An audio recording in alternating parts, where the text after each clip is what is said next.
Man, I hope the cleverness of this really covers up how cheap it actually is.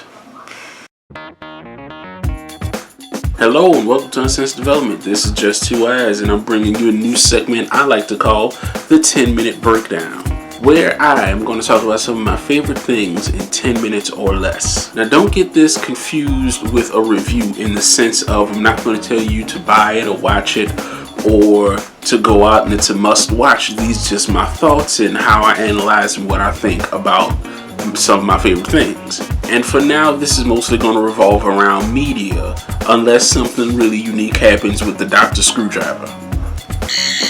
Today I want to talk about The Hitchhiker's Guide to the Galaxy, my favorite movie, period. It is mostly based after my second favorite book, The Hitchhiker's Guide to the Galaxy. Now I'm going to try to go through this movie piece by piece as fast as I can, for a lot of parts that really stuck out to me, and a lot of favorite parts that I liked, and some parts I didn't like. It's my favorite movie, but it's not perfect. Now the movie starts off with our hero, Arthur Dent, wakes up, he's a little groggy, he's a lot of heartbroken, and he finds out that his house is about to be broken down by apparently a lot more construction people than it should to take down this little house. And while he debates and sits in front of a bulldozer, which is one of my favorite conversations about why he won't get up, his friend Ford Prefect, which I had to look up and that's an actual name, shows up with an entire basket of alcohol. Now I'm not gonna lie, once I saw it was Mos Def, I was a little surprised. You know, it's one of those placements that he's like, okay, threw me off, but he was good. He was really, really good. He played the part nice. And even when I went to go watch the older show, Hitchhiker's Guide to the Galaxy, yes, it was a TV show. Yeah, Ford is pretty much on point. The book, the TV show, and the movie. So, kudos, Mos Def. You got it. Then we skip ahead to Zooey Deschanel, who is just... It's Zooey Deschanel. That's all you need to say. She's amazing. Now, they never clarified the age of these characters, but I'm going to guess that they were kind of young, and especially she was, to go head first into a very serious situation with someone she had no idea about. She didn't know his name, she didn't know his age, she didn't know where he worked. She didn't know anything about Arthur, but she was willing to travel the world with him in a moment. Then the planet gets destroyed and plays Journey of the Sorcerer, which is still one of my favorite songs to date. Look it up if you haven't heard of it. Then we run into two of the most arguably favorite characters in the entire movie, Zephyr Beeblebrox and Marvin. Thanks to a lot of trickery, sleight of hand, and a very odd sense of style, he became president of the galaxy. And Marvin is just Marvin, and a lot of people really love him. So do I. He's pretty cool. And then the chase is on through the universe to find the answer or the question of everything. Now, I very much enjoyed this part of the movie because it does relate to a lot of real things that people have looked for, that people have found out. That 42 is a very common number within the world of knowing everything, understanding why we're here, what we're doing here, and what the purpose of everything is. Then we come across another one of my favorite scenes, the church, which is really, really like plays on that if you got it, you can make a church out of it. If you get enough people to believe it, you can make a church out of it. Then more panic ensues and Zooey Deschanel gets kidnapped or taken prisoner.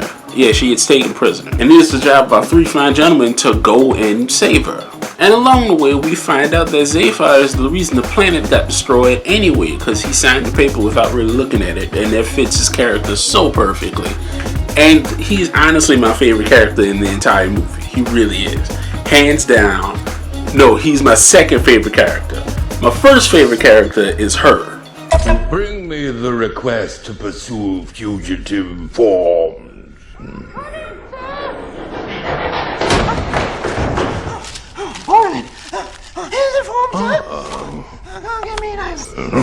I don't know why, but I love her so much. She just really stands out in that world that goes on. It's hilarious. But they save the damsel and they kind of find out that maybe we are in love with each other. Maybe. And I still don't know anything about you, but that's how love works apparently. Then the gang parts ways and Bill Nye shows Arthur something I really wanted to explore more of was the ground floor of planet building.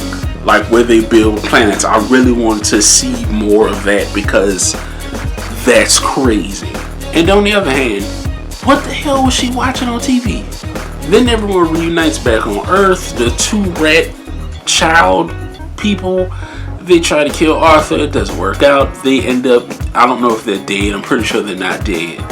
And everything is honky-dory. And I really, really like the thought that was put into this. I mean, I know they couldn't get everything from the book into the movie, of course, and I know they had to move things along. And I know they took certain liberties. Certain things I wish they did a little differently. Like I wish they explored more of the universe itself and its thoughts, or they stuck on a straight line. They kind of, went back and forth a little bit, but I enjoyed it through and through. Of course, the writing is just amazing, and to get Stephen Fry as the narrator was just the best choice in like all of movie history. Stephen Fry can do no wrong. And my favorite thing, which I emphasize a lot when I talk about this, and my friends will know, that a lot of the lines are directly from the book. Even the TV show follows it directly from the book. Like it's very on point, verbatim, word for word. Not all the time. Sometimes it goes a little, but it's so well done. And it's funny, and it's thoughtful, and it's thought provoking. And the movie, to me, still holds up. It still gets me thinking about the universe and everything. And time. Okay, I'm going to call it here. This was kind of fun. I'm going to do more of this. If you have anything that you would like for me to talk about in 10 minutes or less, let me know, and I'll talk about it. So, like this video if you like this, subscribe if you feel like it, and whatever the hell else people say at the end of these things.